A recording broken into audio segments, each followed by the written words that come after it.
Hello. Hello, my love. How are you feeling? Oh, I'm way better today. Oh, It's wonderful. been an intense couple of weeks. It has, I'm absolutely. We've just going got to some put my earbuds in and see if that makes a beautiful. I'm just setting some intention with my go. candles. Just setting the intention. All right, while you do that, I'll do my singing bowl. Yeah, beautiful. Oh, Here we go. Oh, can you feel that? Whew. I call upon the guardians and the ancestors to join us in this connection today. beautiful. Setting There the we go. intention that this space is clear, it's cleansed, and that any negative energy that comes into this space isn't welcome, and if it does make its way in, it transitions out really quickly. And when it does transition out, we're sending it out with love and compassion. Beautiful. Yeah. My goodness. Hello. Woo. Hello, darling. Alrighty. So we're going to have a chat today. What are we going to talk about? We All the things. All the things. Like, I mean, seriously, what are we going to talk about? Well, we're in spring in Australia. We are. It's a new season, and yes. I'm absolutely loving it. And, well, I have no idea. We caught up a few weeks ago, and we realized we had so much in common. Oh my gosh. So much that Sally says to say hello as well. Oh, great. I was speaking to her this morning. I said, I'm getting on the call with Julie. And she says, oh, tell her I said hello. My gosh. Yes. Yeah. I haven't spoken with Sally for months. So yeah. Wow. Lots has changed for her. So you'll have to I'll reach inbox out when we get the updates. Close off. Beautiful. Well, look, even though I've been sick, and guys, for you that are listening, I haven't been sick for 4 years, and literally today I sent my first email out about our Arakira apprenticeship school. So it's a lot emotionally when you have had a dream for nearly 40 years and you're actually implementing it and putting it in place. And so that's basically what's been happening the last couple of months for me. And back in 1994 and 1996, I was on the TV show The Extraordinary, and it's on YouTube somewhere. If you go to my website, julielewin.com, it's on the videos there. But this is back in the old days, guys. This is what do they call it? Analog days, before we had the internet, before we had Google. And I was on that TV show, and it sold to 22 countries around the world. Wow. And my phone started ringing because I was in the white pages. Like, the white pages. Oh my gosh. They were doorstops. Available to everyone in the world. You can find someone's phone number. And my phone started ringing 24 hours a day. Wow. Until we moved and I got a new phone number and I went out of the phone book for 10 years. And but I got tens of thousands of letters from people asking for my help.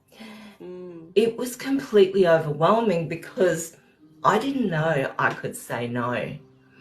I thought that I had to say yes to every single person. Yeah. And basically my life force left me, and I saw a hole open up in the ceiling, and I actually felt myself go up into the ceiling.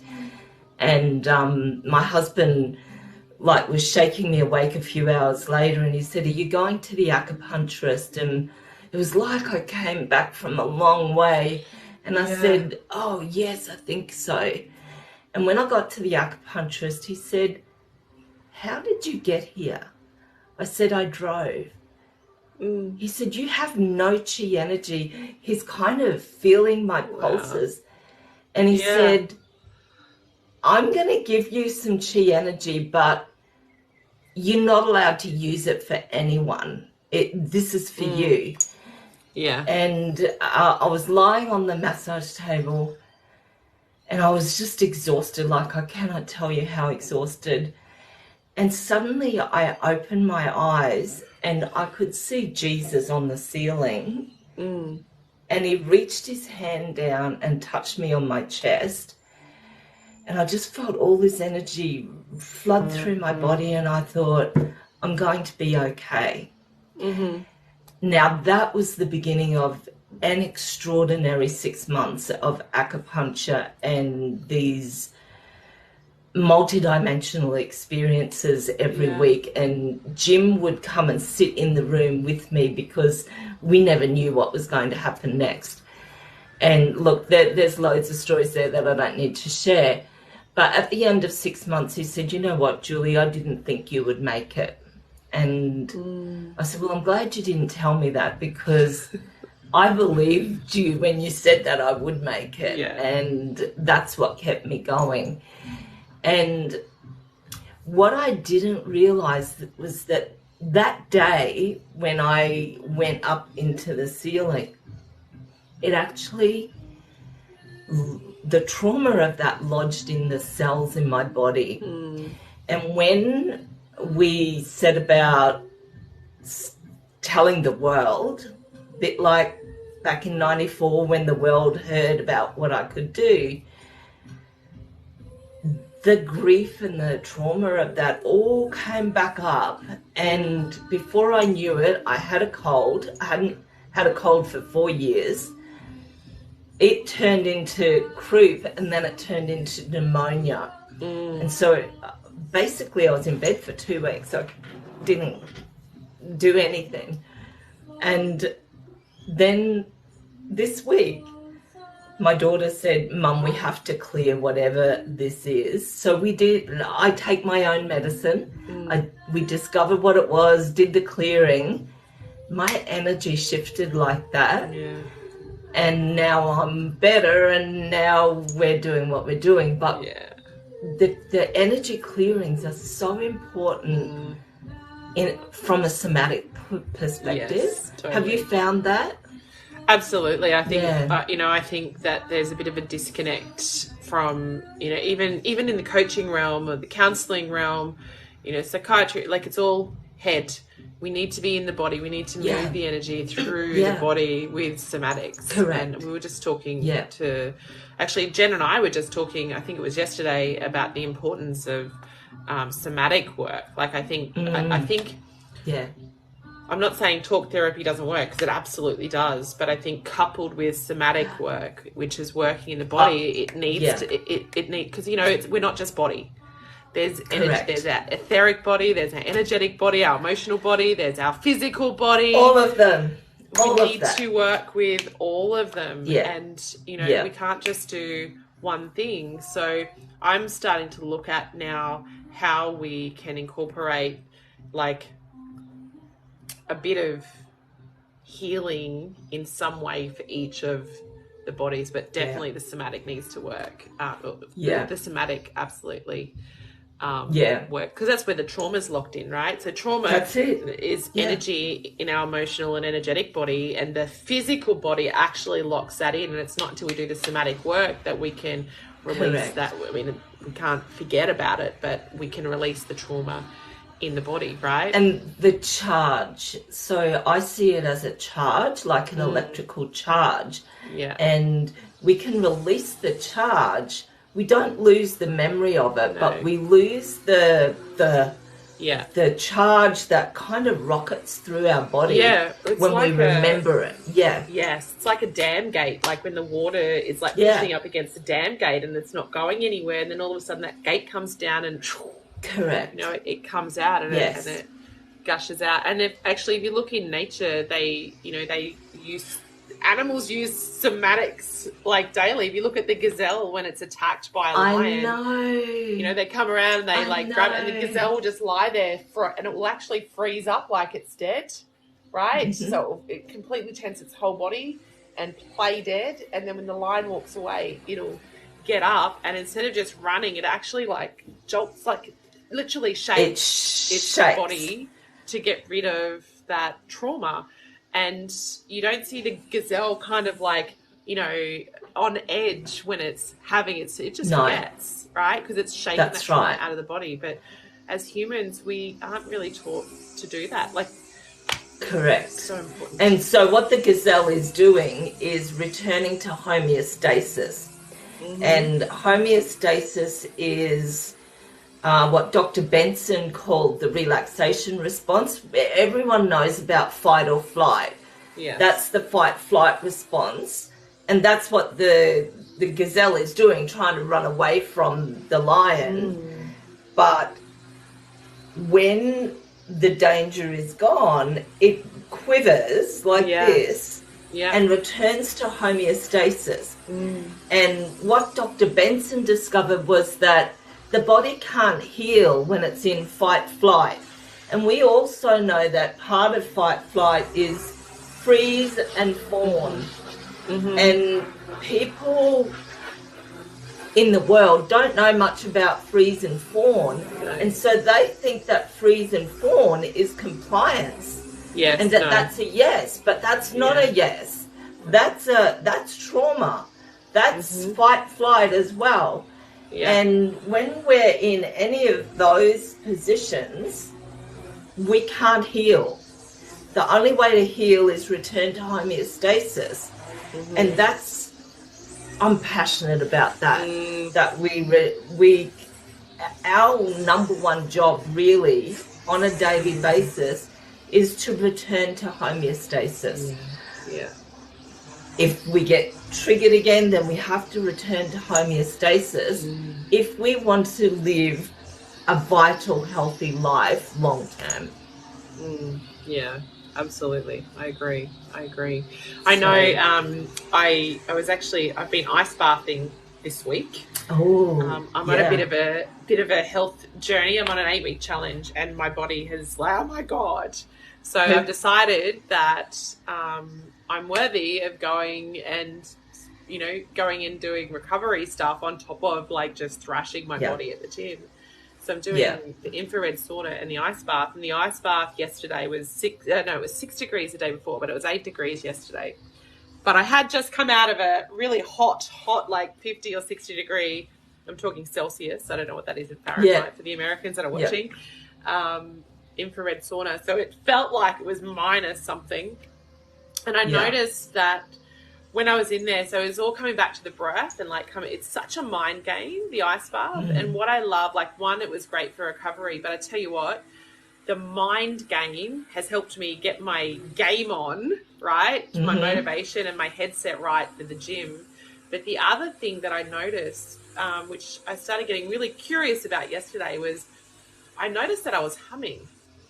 Like with my breath, I was like, and making noises. I was like, and I'm not afraid of making noises. Old version of me would have quietened those noises, but that's the vagus nerve, right? And I think actually naturally what I was doing was keeping my body out of that, because your body goes into this, like it's got a survive mode.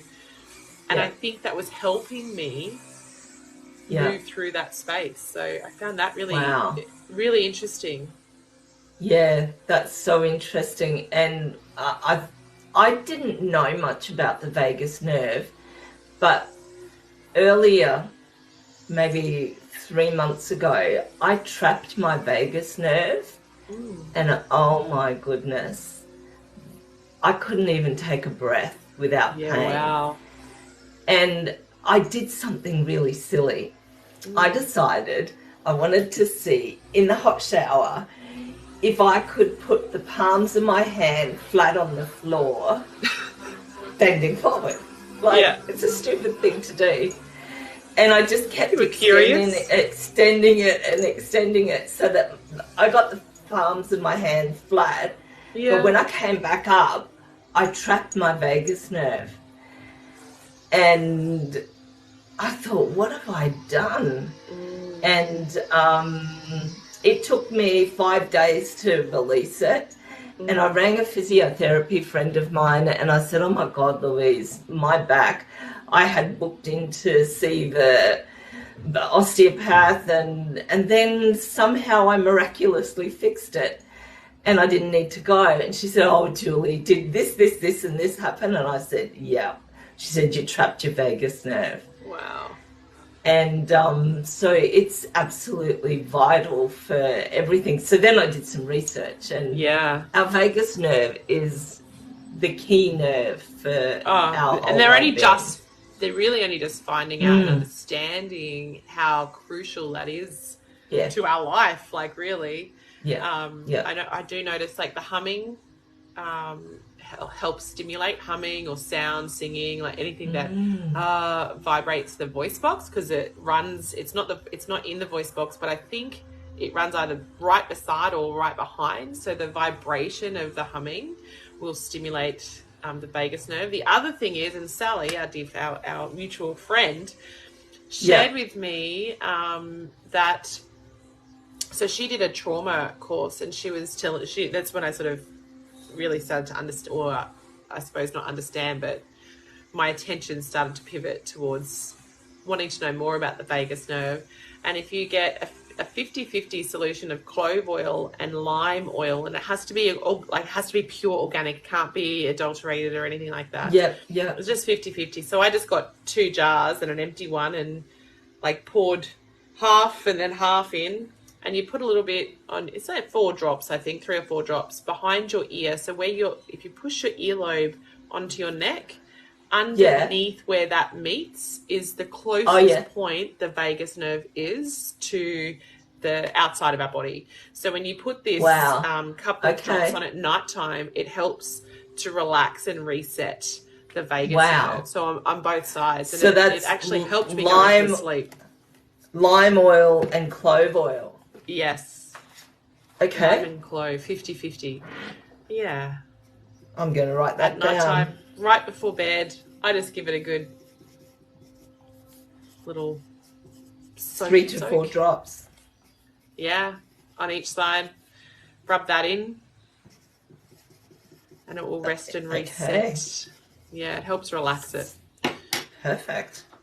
Essential oils, like all this beautiful medicine we have, right? Yeah. Absolutely. Yeah. I really resonate with the story you were sharing before about, seeing that you were sort of, you went on that show, people realized the magic that you brought, and they wanted your help with energy and healings and stuff. Yeah. And you didn't know how to say no, and you saw that hole in the roof, and you literally saw your life force energy go up through that hole. I was like, you know what? I see this in so many healers out there, right? They want to help everyone. It's like, I've been given this gift. I need to help these people. Yeah. And, I think we get it wrong so often. That's not like, yes, we're here to help, but not at the expense of ourselves. We actually need to nurture, and self-care. I call it the temple. And the self-care is like the ritual of the temple, right? So self-care, all the things, saying no is part of that ritual, right? So when we recognize, I have this saying, when we recognize that the body is a temple, self-care becomes the ritual. And when we can honor the temple and worship the temple, then, life just gets so much better. And we need to understand we can't help everybody, right? No. We need to make sure that we manage this is the connector, the conduit that, brings in and transmutes that healing energy to those bodies and those people. And if we're run down, we're actually not able to do that effectively. And it's totally out of integrity to the person, like to the people we've said yes to, if we're not looking after this, number one. So we need to say no to some people. We really need to look after ourselves.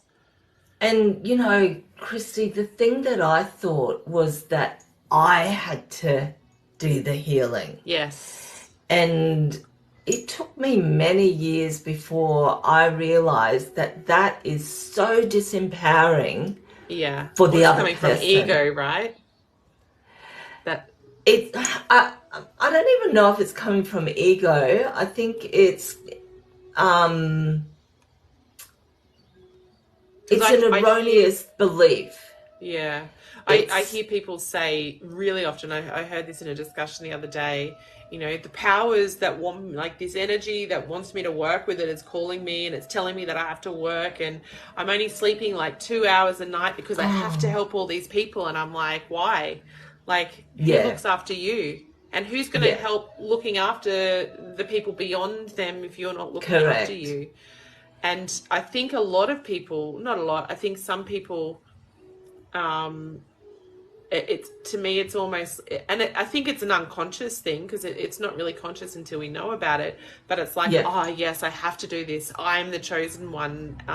You know, I've got this magic. I've got this access to me. So when I say ego, it's not like a big head or anything like that. But it's coming from this space of, it's not. Yeah, it's just coming from a different place of being in that energetic, integral alignment. Yeah, I think the best we can do for somebody is to teach them how to heal themselves. Yeah.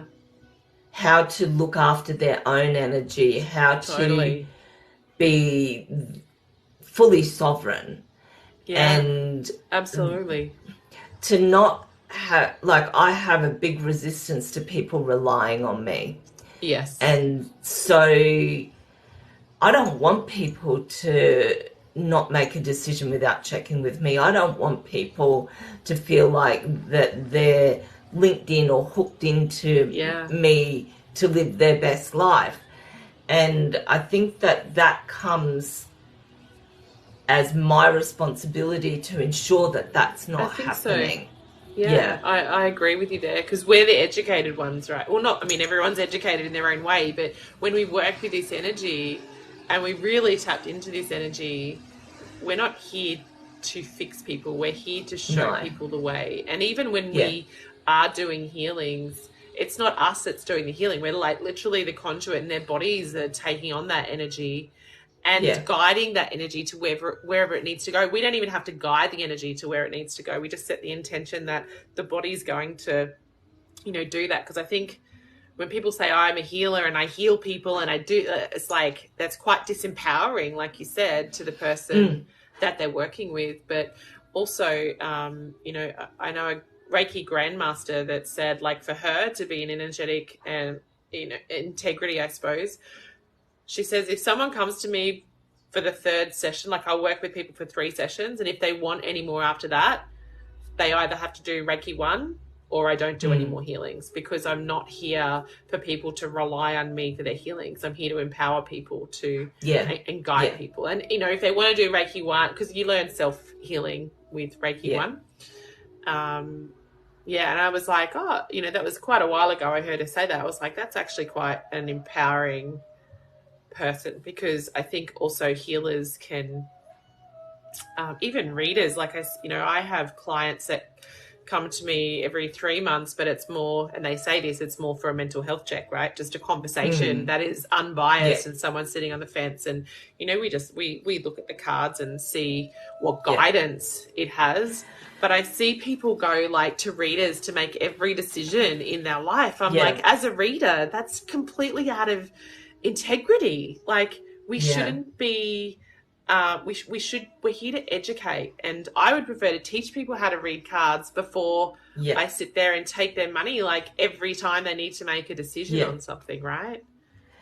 What I like is if people come to get validation for their intuition, rather than to be told A, what to do, or B, what to think, or, you know, all of that, is that they come and say, this is what I'm thinking, and get validation. Like, I think one of the most important things that we can do is validate people's intuition. Say, spot on, you're on the right track, keep doing what you're doing.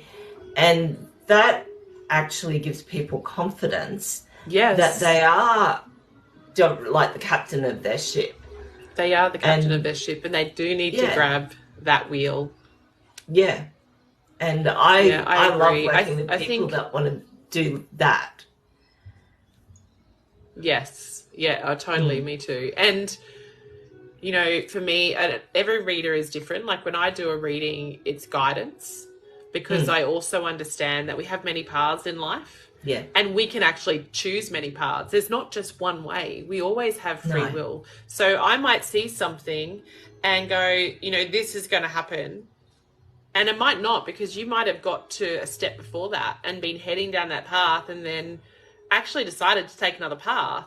And then like you're on another trajectory. Like life isn't just determined to go down this one track. And every single step of the way, we have all these different paths that we can potentially take. And like you said, we are the captain of our own ship, and we really need to grab. So many of us like don't even drive the ship. We just let other people drive it, or just even take our hands off the wheel and go, let's just see where this goes. And that's where I feel like I'm a little bit different. I give guidance and direction more so than, you know, this is going to happen and you need to do, this is the path you need to take. I never tell anyone. I don't think any reader should be saying you need to do this. Like that's yuck. So, but you know, so here's the thing, Kristy, that there's yin and yang in everything, right? And I love watching things about the universe and what's out there. And I see the universe as an enormous macro fractal of A, what's inside of me, B, what's in my environment, B, what's in the world, C, what's in our Milky Way and our galaxy. If you look at everything's a fractal. And so if we want to know what's going on, you just have to look at the next environment around you, and you can see what the patterns are, and you can see what you need to do as the individual to navigate the next part of your life. And I'm just in awe. And one of my friends posted on Facebook the other day an article by Julie Baird, who is one of the only journalists in the world that I love. And she wrote this amazing article about ore hunters. AWE hunters. Oh, I love it. I know, it is the very best article. So guys, search Julia Baird, BAIRD, and ore hunters. It is the best article.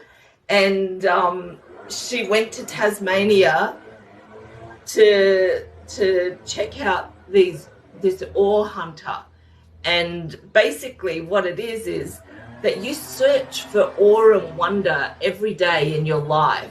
And you actually acknowledge all the awe and wonder that happens. And that's how I live my life. That's how I have an extraordinary life, is because I see awe and wonder every single day. And it's the fuel. It's the fuel that empowers us. It's the fuel that heals us. Well, we are the creators of our own reality. And when we're looking for the awe, which is what I'm assuming she's talking about, we start to experience the awe, right? We do. I'm going to refer to the gym because it's been like my life this week. The start of this week, I don't know if anyone's seen my video. Oh my God, I did not want to go. And I was like telling myself, I can't go. I don't want to do this. This is painful. Like, this is all the things. And I've literally, like I said, with the ice bath, it changed my mindset. And what I noticed is as my language started to change and shift, I started to experience going to the gym more. So I get there today. I'm like, I'm ready to smash out today. And then like now I'm like, I can't wait till next week. At the start of the week, after that first day, I was like, what the hell am I doing? What did I sign up for? Right. Yeah. But Yeah. again, it is literally like using the language of what you want. Even though I was sore, even though I didn't want to be there, even though I thought I couldn't do it, like Yeah. our mind tricks us. And, Yeah. you know, a lot of the time, so I've started calling it's bluff. I'm saying now, I'm calling a bluff. That's not true. I have got more inside the tank. There is more there. I can do this. And the more I say that, the more I'm like, yes, I actually have more. And I've got more than I even think I've got. And yeah, that's 5 days it's taken me to get to this again. And I was like, that's not long, right? So many of us wait for the motivation to start something. Like being motivated when we're like, I don't really want to do this. I'm just going to wait till I'm motivated. I'm going to wait for New Year's. Everyone's saying, oh, I'm just going to wait for New Year's to start my new. Why? Like by the time start today. Start today. And it's like, just get in, know your why, dedicate yourself, commit to yourself, and do the thing. I'm feeling motivated today. There was no way I was motivated on Monday. And, you know, that has shifted because of that language. So looking for the awe, look for the awe. Yeah, absolutely. Even when you feel like it's not there. Yeah, because look, what we think about, the universe will present in our environment. And so the more you're looking for awe and wonder, the more you will see it. It's a bit like saying, I want to buy a white Sonata car. Yes. You don't see them on the road, but then suddenly everywhere you look, there's this car that you want to, they're everywhere. Yeah. Were they always there? I don't know, but it's in your consciousness, it's in your field. And our field is a living, breathing organism that we can't see, but we feel the impact of, but we see the results of what we put into our field. It was the filters. It's, you know, we have 2 million bits of information coming to us at any 1 second, and it needs to go through a filter section, like a filter process. And that filter process is our experiences, our beliefs, our values. Like there's a whole heap of things. Yeah. And then as it goes through our filter system, we then only actually receive 286 bits of information, starting to sound like a computer system, right? And, you know, that's like the car. Like I didn't see the car, but now it's part of my filter system. I see it everywhere. Yeah. Right? Exactly. And, you know, it wasn't there before, but we can't change our filter system. But what we can do is be consciously aware of it. And when we add into it, that simple thing of going, okay, I've just bought, like for me, I bought a brown Saab years ago. I'd never seen them before. And then when I bought it, I'd be driving around and they were like everywhere. Right? Yeah. Jen said to me the other day, have you seen she wants a new car, and she's like, I think I like the Kia Stingers. I was like, Kia Stingers? Never even seen them before, and we crossed one, and now I see them everywhere. I'm like, I didn't even know they existed, right? But then they were put into my filter system, and now I see them, right? So that's the thing that we can consciously be aware and add things into that filter system and really start to shift and change. And we can reframe our filter system as well. But it needs to be done consciously, though. Correct. That's exactly right. And so we don't have to go to somebody else to reframe the way we think. We can do that ourselves. Yeah, absolutely. Absolutely. This is like, we've just come back from retreat, and the first day is like all the learning stuff, and the rest is all the embodiment stuff. But this is the stuff we go through. And like, because I don't know about you, but I just like to know how stuff works. And once I understand how I love the brain. Like, I think the brain is so fascinating, right? And I'm like for me, this is like, people that they don't know this, and then when they know it, they're like, oh my God, that makes sense. Totally makes sense. So you don't need to go and have people show you how to change it or change it for you. You can become aware of it and start to shift, because we become radically responsible for our own behavior. Right? I love that. Radically responsible. Yeah. And here's the thing that I've learned is that we can get guidance. We can even tell ourselves that we need or should or whatever do something or make change. But until we make the decision for real, and I mean for real, that it's irrevocable, like we've made the decision and we're doing this, that's when change happens. Yeah. That's when your life changes. It's but it's something that you need to, well, I'm not going to say you, it's something I need to do in the dark of night when everything else is quiet, and I just go, you know what, I'm done with this. The change happens now. Yes. And I wake up in the morning and the change is done.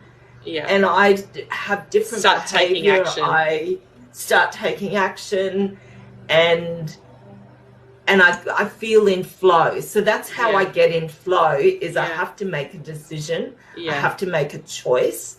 And I make a choice, but then I have to make the decision. It's and like that me signing up. Is key. Yeah. Yeah. It's like signing up to this 8-week challenge. Correct. It's a total body transformation. So I'm hoping, I'm trusting. No, I'm not. That thought is not mine. It does not belong here. I'm going to make serious change. And I needed to make that decision, but it wasn't just a decision. I had to get up on day one and I had to do the thing, right? I had to prep the food. I had to go to the gym and do, you know, all of that. A lady said to me the other day, and I love this. She's like, you know, we get up and we lead ourselves. And when we lead ourselves, that's when spirit leads us. Until you can, I've just got goosebumps down my whole body. Yeah. Until you can get up and lead yourself, spirit won't lead you, right? Exactly. Because this is, you know, and this is the thing, spirit just wants you to commit, right? Yeah. Someone that I know recently was talking about like having her own business, and she was on leave. I'm not going to mention any names because I don't know if this has happened yet. She was on leave. She's like, you know, I want to create my business, but nothing was really happening. It was because she hadn't resigned from her job, even though she doesn't have to be back till December. It was the safety net just in case, right? And I said to her, why the safety net? Like, you know, nothing's going to happen for you until you commit. Like the universe isn't going to collude with you. The universe isn't going to work with you until you're ready to work with it. And you're not ready to work with it until you leave. Like, if you're going to leave, leave. Don't wait. Do the thing. Commit. And the letter's been written. I don't know if it's been handed in yet. But straight away, things like literally from that decision has already started to fall in place. And I said, you wait. When you hand that in, shit is just going to happen. That's it. Yeah. Yeah. We can't just have this safe place. Like, jump. If you're going to jump, jump. Yeah.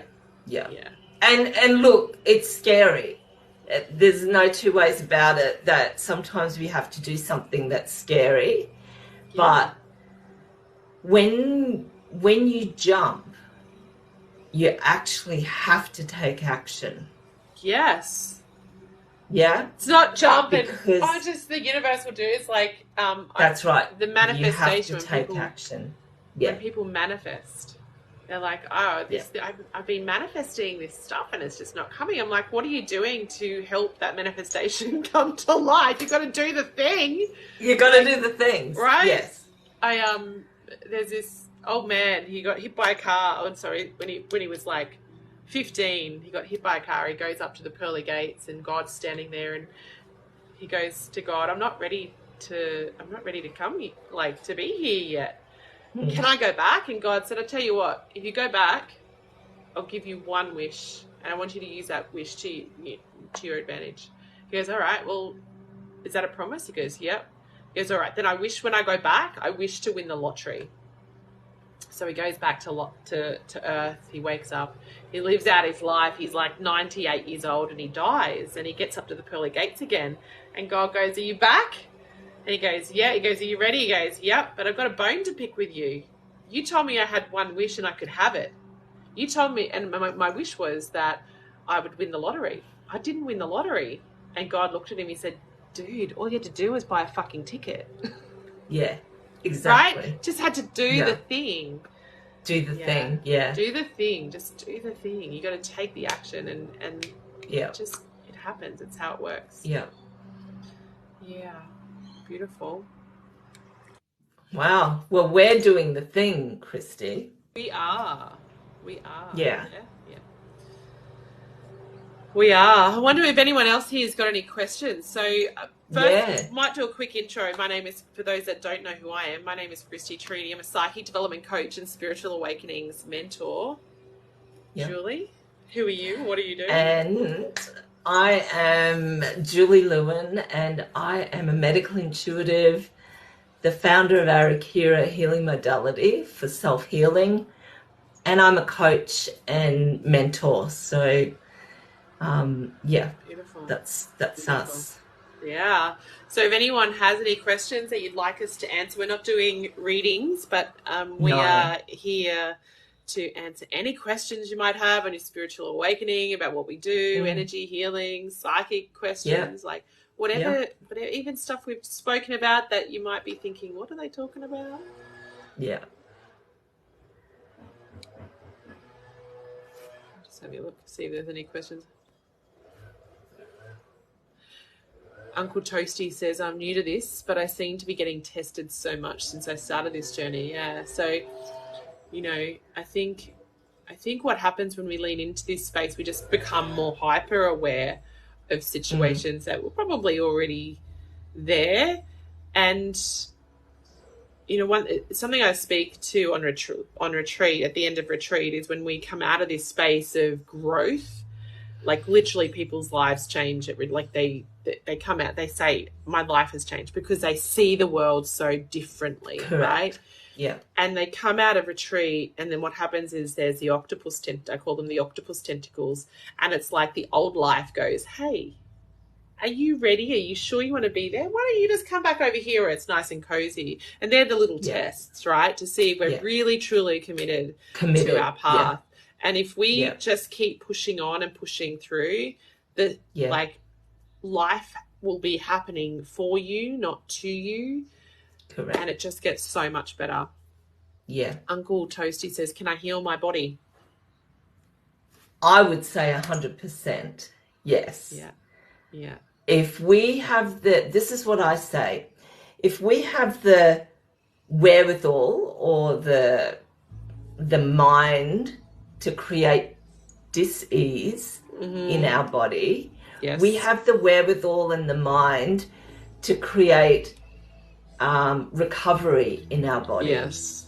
Yeah. Absolutely. And at the root, I would say, of all disease, and I'm going out on a limb here, that stress is at the root of all disease, because we have our physical body, but we have, I work with 6 other bodies. We have physical, emotional, mental, spiritual, auric, energy, etheric.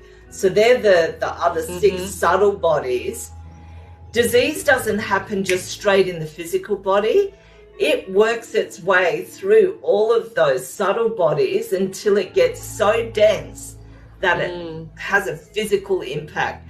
So a physical, even people say, yeah, but what about an accident? An accident happens because there's a weakness in our energy bodies, not because of our physical body. It's not an accident. It's that there's a weakness in our energy bodies. So we can be working on our subtle bodies, and that then filters through and impacts our physical body in a healing way. But yes, 100% we can heal our bodies. And I'm proof that you can. Yeah, absolutely. Uncle Toasty says, I'm an amputee. I just found out yesterday my one good foot is broken. I'd love to know what foot. Was that your left or your right foot? Exactly. I would like to know that too.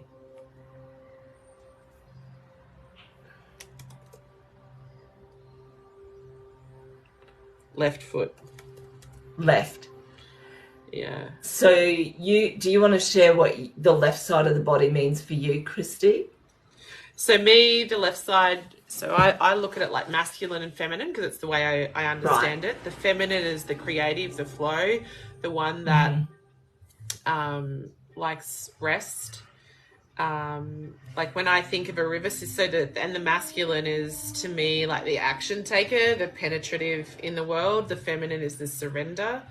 When I think of it like what's out in nature, I think of the like a river, and I think of the riverbed as the masculine that holds the feminine's flow, that water that's flowing through, and the masculine like is supporting that flow. And it's actually the feminine's flow that creates the direction, but it's the strength of that structure that I suppose supports. Oh, Thank you. No, you don't? No.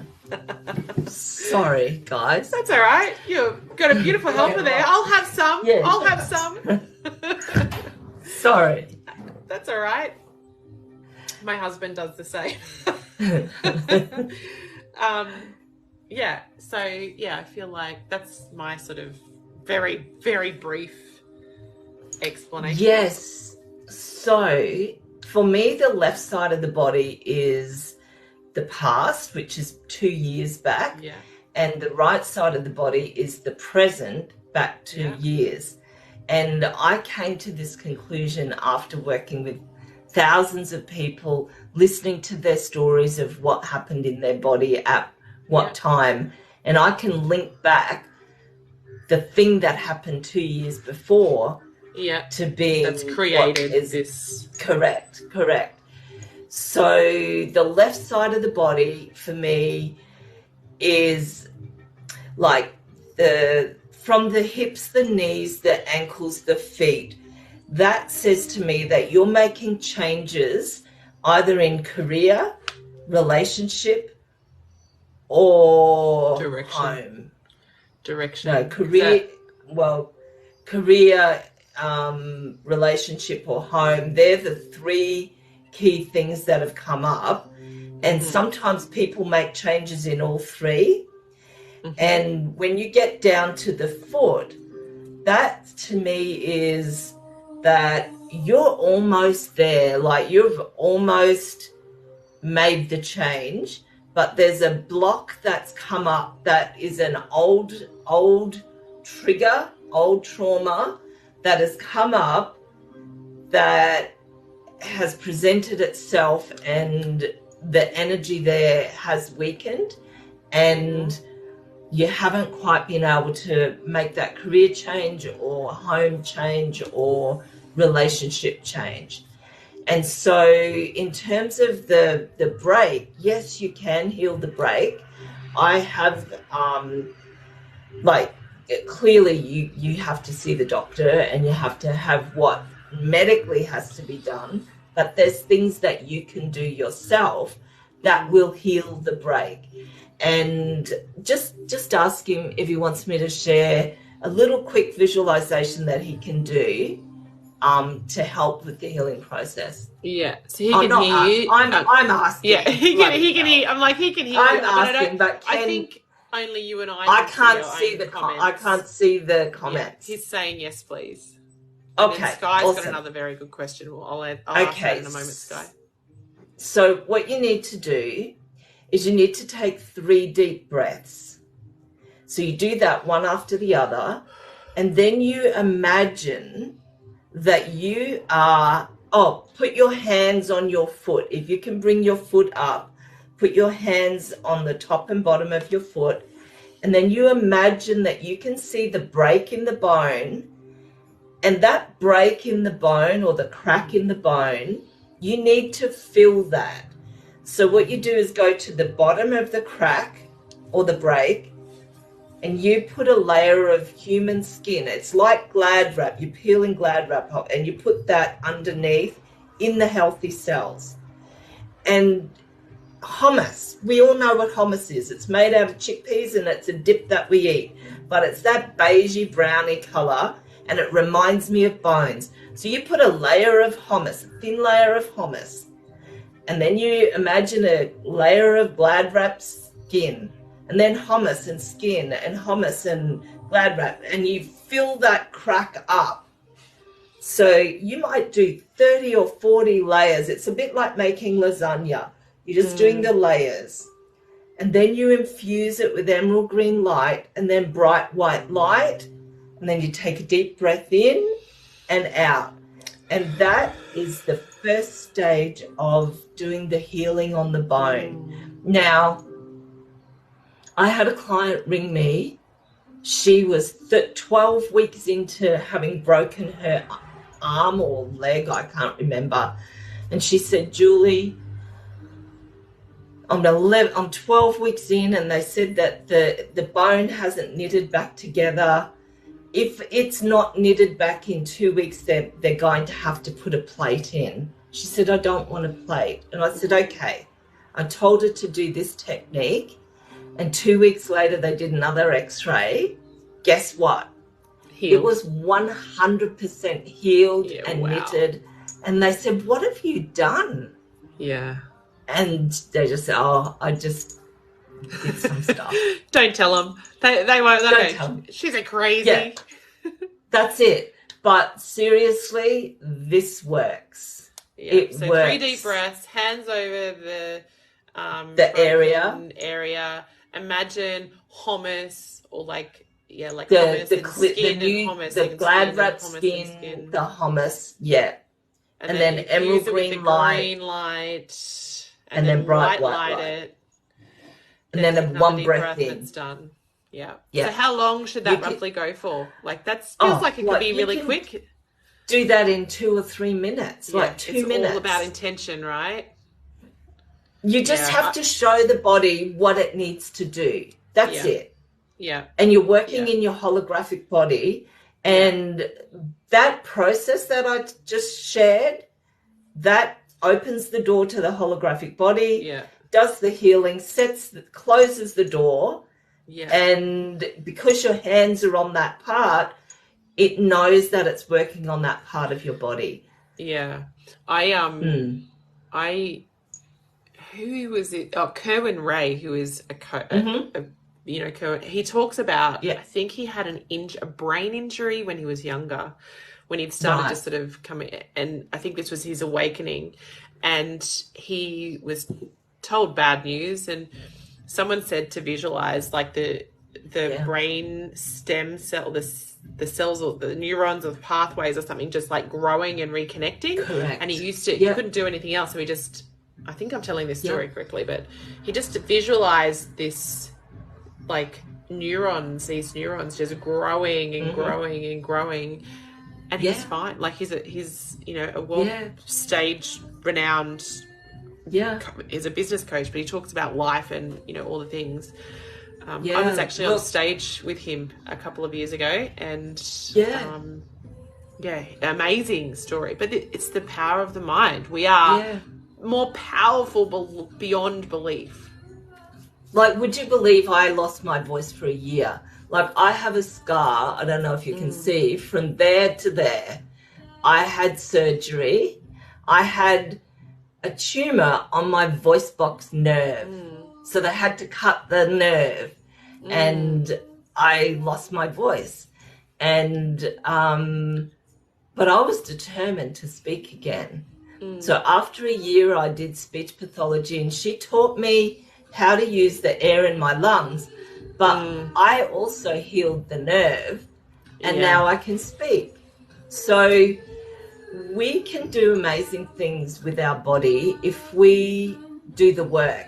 And I mean, I had to work for months, every single day, doing the visualization, doing the exercise, and strengthening the muscles in this part of my body, so I could make that vocal cord move. Yeah. So, we can heal our bodies. Yeah. So powerful. Sky has a question. She says, I understand stress and anger because cause disease in adults, but what about childhood cancers and such? Do you know, that's a really good question, and I don't even know why babies are born with cancer, because some babies are actually born with cancer. So here's the thing. We're not just this human body. We're actually a soul. We are a soul that is frequency.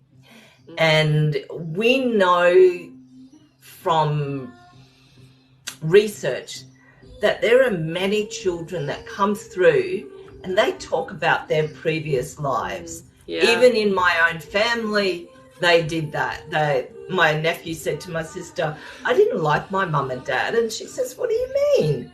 You love mum and dad. He says, not you, my other mum and dad. Yeah, wow. And so this is how I correlate this. We don't know what a soul's journey is. Yeah? We don't know what the frequency of their life path has been. Our role for ourselves is to live our best life, like grow, learn, develop. If we're a parent of a child that's sick, then our job is to take care of that child and support that child through their journey, that soul's journey. And we won't know what that journey is. So it's heartbreaking. I have worked with children, babies with cancer, and some have recovered, some have passed. I don't know the rhyme or reason for why that happens. And sometimes it's not anything that the mother has done or the father has done. It just is. But somewhere in there, I think that if we could learn more about the dynamics of the soul and what the soul is choosing, then that would make it easier for us to understand and integrate that. I don't know what else to say about that. Yeah. Because it's a tough one. Yeah. I'm curious. I've been doing, I sort of go down these little rabbit holes, and I'm reading a lot lately that they're starting to, well, modern day medicine isn't acknowledging this. Some doctors are, but there's a link to cancers and parasites, and that parasites are cancer. Same with MS. So I don't know if anyone here has MS, but they suspected that I had it at one stage, and I started to go again down another rabbit hole. And there's actually there is actually a couple of doctors that noticed, and radiologists that noticed that there were these calcium deposits where the MS was detected, and actually on autopsy, they've gone into these calcium deposits and there's parasites there. Wow. Yeah. So, I think that's sort of, I'm not sure how I feel about that yet, but I'm feeling there's a little bit of truth. I don't think it's all the truth, but look, it is interesting, and there definitely is a link between parasites and disease. There's definitely a link between viruses and disease. And, viruses are pathogens and they can lodge in our body. But the thing that I do know is that stress can bring it out of dormancy. Yeah? Yes. We can live quite healthily with pathogens in our system, but it's when we're under stress that it can be activated or have a flare up. And we know that, like let's talk about malaria. Like you can have malaria and it can be dormant for 20 years, but you get under stress, like really stressful time in your life. Next thing you know, you've got malaria flare up. Yeah. And it's the same with a lot of the pathogens and so forth. So the key is to keep your stress levels down. Yeah. So worship your immune system. Yeah. And say no when you mean no. Yes. And that if somebody said to me, what's the best advice you can give anyone? I would say no when you mean no. Yeah. And take care of yourself first. Absolutely. Because our body, like with all these pathogens and things that are in our body, even heavy metals, our body locks them away. But stress depletes our chi, our life force energy. Correct. Our immune system goes down. Yes. So it's not like you're going to, fight. And that's when we have these breakouts. I know that, for me, for many years when I was on this journey of autoimmune and trying to work out what was wrong with me, I actually got really sick, went to the hospital 2021, and they gave me this really weird and wonderful drug. I had some sort of, I didn't have COVID. I didn't have COVID. I had some avian flu that turned into bronchitis. Anyway, this antibiotic that they gave me worked, and then I wasn't sick for 6 months. And I was like, how come I'm not sick? Because I was sick week. I had no energy. And then I was full of energy. And then I went downhill again. And I started to question what happened. And all I kept coming back to was this antibiotic. So I went and got I asked a doctor to prescribe me the antibiotic. I said, I just need to rule something out. Yeah. I had this. I've been better since. And I had it again. And I went another 6 months without feeling sick. So there's something, we still don't know what it is. But whenever I feel down, it's about a 6 month cycle. I go and get this antibiotic. I take it. It's azithromycin. They were testing me for lupus, and azithromycin actually responds with lupus. Now they're saying it's an autoimmune disease, but why does an antibiotic help me? Right? The flare-ups come when I'm stressed. That's usually, when I get really tired and down. There's so much out there. I always get curious. It's a really curious thing. And look, I had when I had the surgery, I had 4 thyroid diseases, and one of them was autoimmune. It was Hashimoto's. And they say if your antibodies are over 50, that you've got Hashimoto's. At one point, my antibodies were 25,600. Wow. I was pretty sick. And so, are the antibodies the white blood cells? Or they're separate too? They're actually thyroid antibodies. It's directly linked with the thyroid. But the thing is that I was also under extreme pressure and stress. And so when the cancer came back in 2011, you know what I did? I quit my job. I started a new visualization protocol, and I made sure that I had as little stress in my life as possible. And when I went back to the cancer clinic a year later, they said, we don't know what you've done in the last 12 months. You have the best bloods in 13 years. The nodule is reduced by 50%. Keep doing what you're doing. They didn't ask me what I'd done, but the number one thing was reduce my stress. And so I did that by quitting my job and just started working for myself. I haven't worked for a job since 2012. And so then what happened in 2020, my mum, I took my mum to hospital 8 times by ambulance. Wow. In 8 months. So it was very stressful and very intense.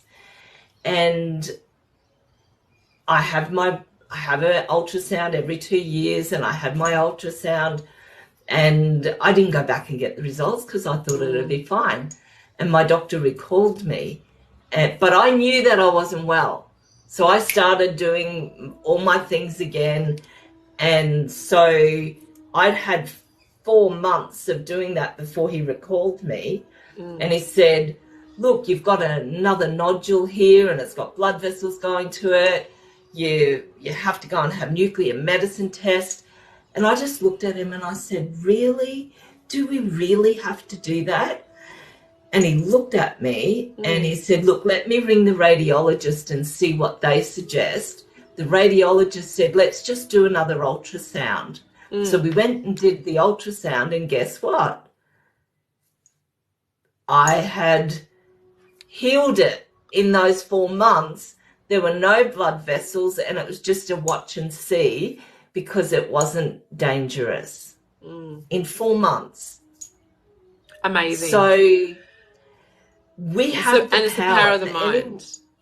And visualization.